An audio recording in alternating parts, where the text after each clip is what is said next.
बहुत बढ़िया जी, बहुत बढ़िया। नहीं, बिल्कुल लगाने की जरूरत नहीं है 30 मार खान, कोई ज़रूरत नहीं। सर कोर्स ख़त्म कर दो प्लीज़। हो गया बेटा ख़त्म, गुड्डू। आप आज से ये मान लीजिए कि आपके लिए हमने कोर्स को ख़त्म कर दिया है। इसके अलावा आपको लगे कोर्स में कुछ और है तो यूट्यूब पे अवेलेबल है, आप उसको वहाँ से कर सकते हैं। ओके, आप कुछ भी ढूंढ के फिर कर सकते हैं, आपके लिए ख़त्म हो गया आज।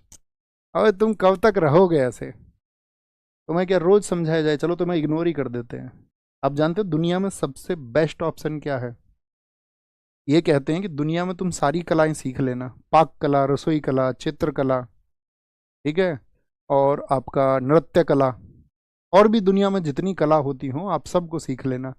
लेकिन अगर आपने इग्नोरिंग की कला नहीं सीखी तो आपने कुछ नहीं सीखा। तो मैं आपको भी कहता हूँ, ये तो मैं तो बच्चे का नाम तो ऐसे ही ले दिया मैं, तो आपको ये बता रहा हूँ कि इग्नोरिंग की कला आपको सीखनी चाहिए। दुनिया में अगर आप ये सीख गए ना आपको कौन सी चीज़ें इग्नोर करनी है, और इग्नोरेबल चीज़ें ज़्यादा नहीं होती हैं ज़िंदगी में।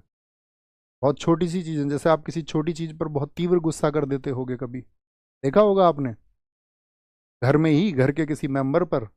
लेकिन अगर आप ये सीख गए कि इस एक चीज़ पर टेम्परामेंट कैसे बना के रखना है, संयम कैसे बना के रखना है, तो आपने अपने जीवन को सफल कर लिया। आम इंसान उसको नहीं कर पाता है ना।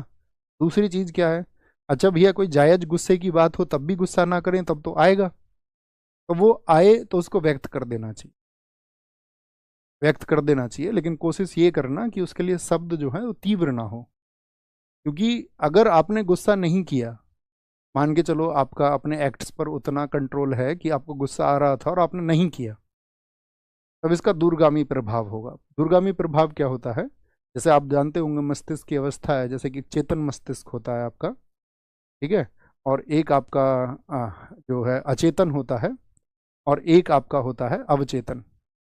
तो जिन चीज़ों पे आप रिएक्ट नहीं करोगे, अगर आपने गुस्सा नहीं किया तो वो अवचेतन में चला जाएगा, और अवचेतन में पहुंची गई चीज कभी ना कभी आपको पिन करेगी, कभी ना कभी वो गुस्सा आप कहीं ना कहीं और निकालोगे, और हो सकता है कहीं और किया गया गुस्सा ज़्यादा आपको लिए नुकसानदायक हो। इसीलिए जब गुस्सा आए तो वो आएगा, क्रोध आता है, मनुष्य को आता है ना। अगर आप मानव हैं तो आएगा। हाँ, अगर आप ये है कि सन्यासी हो चुके हैं तो बात अलग है। तो कभी गुस्सा आए तो थोड़ा उसको आप एक्सप्रेस कर सकते हैं, लेकिन कोशिश ये करना कि मतलब व्यक्त करना है तो थोड़ा शब्द जो है आपके कठिन ना हो। ओके, यही हो सकता है बस, इसके अलावा कुछ नहीं। आप ये कहे, कोई आपको कहे नहीं आपको गुस्से को खत्म करने की कला हम आपको सिखा देते हैं, नहीं, ऐसा हो ही नहीं सकता। अगर आप मानव हैं तो जो स्वभाव हैं, क्योंकि वो संचारी भाव हैं, वो आपके मन में पैदा होते ही हैं। स्थिति को देख के प्रेम भी पैदा होगा आपके मन में, ईर्ष्या भी, हर्ष भी, क्रोध भी, ये सब मनुष्य के मन में पैदा होता ही है। संचारी भाव हैं, आते हैं और चले जाते हैं। बस इतना याद रखना, जब ये भाव आए और जब ये भाव चला जाए, तो ये भाव रुका कितनी देर है आपके पास में, ये महत्वपूर्ण बात है। आप उस गुस्से को ये देखें, बस कभी एनालिसिस करने का प्रयास करना, और जब कोशिश करोगे तो सब कुछ होता है ना। कोशिश करना कि यार नहीं, गुस्सा तो कर लिया लेकिन ये गलत है, तो फिर जिसके ऊपर गुस्सा किया है, जिसको खराब लगा है, फिर उससे सॉरी भी बोलना है।